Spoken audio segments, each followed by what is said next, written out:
Hello friends, இன்றைய நிகழ்ச்சியில் நம்ம மருந்து இல்லாமல் உடற்பயிற்சி இல்லாமல் நம்ம உடம்பை எப்படி ஆரோக்கியமாக வச்சுக்கிறதுன்னு பார்க்கலாங்க.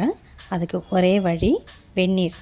காலையில் எழுந்த உடனேயே வெதுவெதுப்பான நீர் நம்ம தினமும் குடிச்சிட்டு வந்தாலே உடம்பில் இருக்கிற பல வகையான நோய்கள் சரியாயிடுங்க.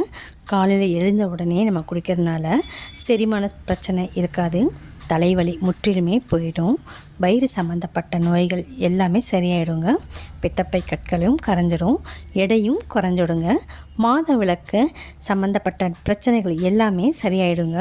சோர்வாகவே இருப்பாங்க நிறைய பேர், ரொம்ப டயர்டாக இருப்பாங்க, அது டயர்டனஸ் எல்லாமே போயிட்டு நல்லா சுறுசுறுப்பாக இருப்பாங்க. குழந்தைகள் முதல் பெரியவங்க வரைக்கும் தொடர்ந்து குடிச்சிட்டு வந்தாலே ரொம்ப நல்லதுங்க உடலுக்கு. காலையில் மட்டும்தான் குடிக்கணும்னு இல்லை, ஒவ்வொரு தடவை சாப்பிட்ட உடனே நம்ம குடிக்கிறது ரொம்பவுமே சிறப்பானதுங்க. கட்டாயம் ட்ரை பண்ணுங்கள்.